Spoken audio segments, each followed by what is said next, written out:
யோவான் 11ஆம் அதிகாரம். மரியாளும் அவள் சகோதரியாகிய மார்த்தாளும் இருந்த பெத்தானியா கிராமத்தில் உள்ளவனாகிய லாசரு என்னும் ஒருவன் வியாதிப்பட்டிருந்தான். கர்த்தருக்கு பரிமளம் தைலம் பூசி தன் தலை மயிரால் அவருடைய பாதங்களை துடைத்தவள் அந்த மரியாளே. அவளுடைய சகோதரனாகிய லாசரு வியாதியாயிருந்தான். அப்பொழுது அவனுடைய சகோதரிகள், ஆண்டவரே, நீர் சிநேகிக்கிறவன் வியாதியாயிருக்கிறான் என்று சொல்ல அவரிடத்திற்கு ஆள் அனுப்பினார்கள். இயேசு அதை கேட்டபொழுது, இந்த வியாதி மரணத்துக்கு ஏதுவாயிராமல் தேவனுடைய மகிமை விளங்குவதற்கு ஏதுவாயிருக்கிறது. தேவனுடைய குமாரனும் அதனால் மகிமைப்படுவார் என்றார். இயேசு மார்த்தாளிடத்திலும் அவளுடைய சகோதரியினிடத்திலும் லாசருவினிடத்திலும் அன்பாயிருந்தார். அவன் வியாதியாயிருக்கிறதாக அவர் கேள்விப்பட்ட பொழுது தாம் இருந்த இடத்திலே பின்னும் 2 நாள் தங்கினார். அதன் பின்பு அவர் தம்முடைய சீஷரை நோக்கி, நாம் மறுபடியும் யூதேயாவுக்கு போவோம் வாருங்கள் என்றார். அதற்கு சீஷர்கள், ரபி, இப்பொழுதுதான் யூதர் உம்மை கல்லெறிய தேடினார்களே, மறுபடியும் நீர் அவ்விடத்திற்கு போகலாமா என்றார்கள். இயேசு பிரதியுத்தரமாக, பகலுக்கு 12 மணி நேரம் இல்லையா?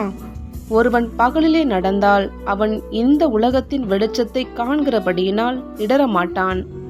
ஒருவன் இரவிலே நடந்தால் தன்னிடத்தில் வெளிச்சம் இல்லாதபடியினால் இடருவான் என்றார். இவைகளை அவர் சொல்லிய பின்பு அவர்களை நோக்கி, நம்முடைய சிநேகிதனாகிய லாசரு நித்திரை அடைந்திருக்கிறான், நான் அவனை எழுப்ப போகிறேன் என்றார். அதற்கு அவருடைய சீஷர்கள், ஆண்டவரே, நித்திரை அடைந்திருந்தால் சுகமடைவான் என்றார்கள். இயேசுவானவர் அவனுடைய மரணத்தை குறித்து அப்படி சொன்னார். அவர்களோ நித்திரை செய்து இளைப்பாறுகிறதை குறித்து சொன்னார் என்று நினைத்தார்கள். அப்பொழுது இயேசு அவர்களை நோக்கி, லாசரு மரித்து போனான் என்று வெளிப்படையாய் சொல்லி, நான் அங்கே இராததினால் நீங்கள் விசுவாசம் உள்ளவர்களாகிறதற்கு ஏது உண்டென்று உங்கள் நிமித்தம் சந்தோஷப்படுகிறேன்.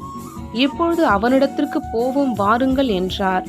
அப்பொழுது திதிமு எனப்பட்ட தோமா மற்ற சீஷர்களை நோக்கி, அவரோட கூட மரிக்கும்படி நாமும் போவோம் வாருங்கள் என்றான். இயேசு வந்தபோது அவன் கல்லறையில் வைக்கப்பட்டு 4 நாளாயிற்றென்று கண்டார். பெத்தானியா ஊர் எருசலேமுக்கு சமீபமாய் ஏறக்குறைய 2 மைல் தூரத்தில் இருந்தது. யூதரில் அநேகர் மார்த்தார், மரியாள் என்பவர்களுடைய சகோதரனை குறித்து அவர்களுக்கு ஆறுதல் சொல்லும்படி அவர்களிடத்தில் வந்திருந்தார்கள்.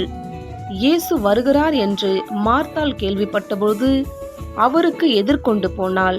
மரியாளோ வீட்டிலே உட்கார்ந்திருந்தாள். மார்த்தாள் இயேசுவினிடத்தில் வந்து, ஆண்டவரே, நீர் இங்கே இருந்தீரானால் என் சகோதரன் மரித்திருக்க மாட்டான்.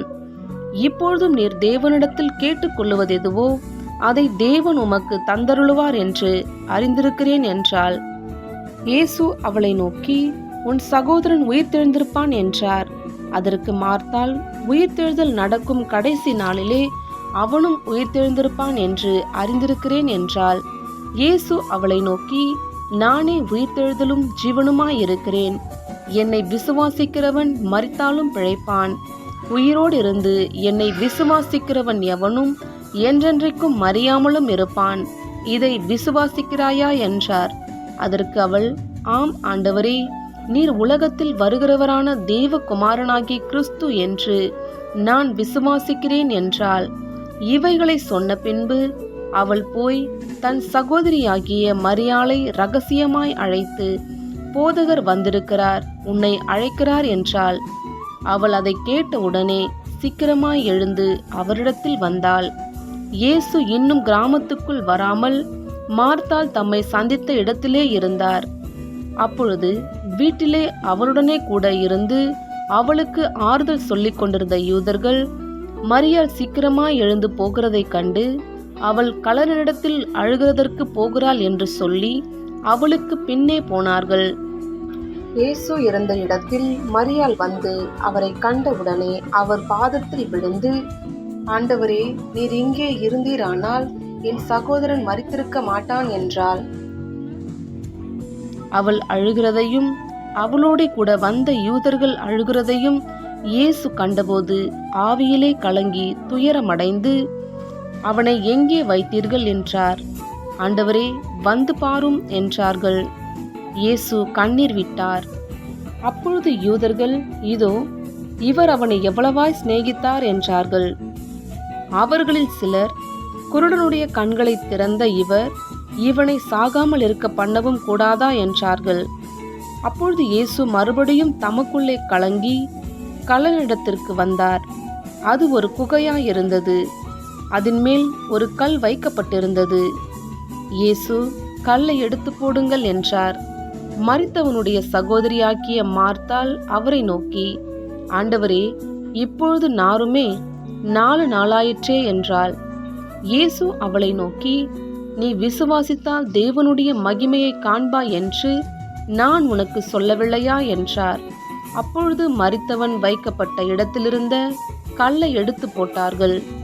இயேசு தம்முடைய கண்களை ஏறெடுத்து, பிதாவே, நீர் எனக்கு செவி கொடுத்தபடியினால் உம்மை ஸ்தோத்தரிக்கிறேன்.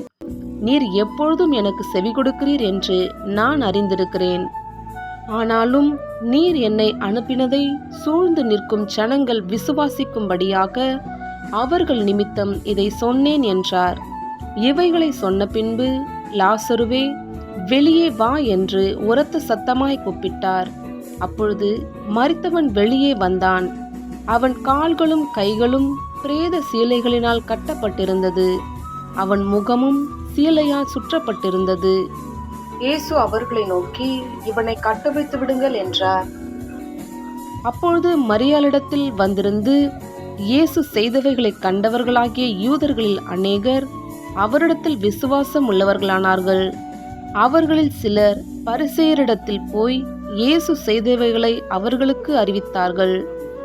அப்பொழுது பிரதான ஆசாரியரும் பரிசேயரும் ஆலோசனை சங்கத்தை கூடி வர செய்து, நாம் என்ன செய்கிறது? இந்த மனுஷன் அநேக அற்புதங்களை செய்கிறானே. நாம் இவனை இப்படி விட்டுவிட்டால் எல்லாரும் இவனை விசுவாசிப்பார்கள்.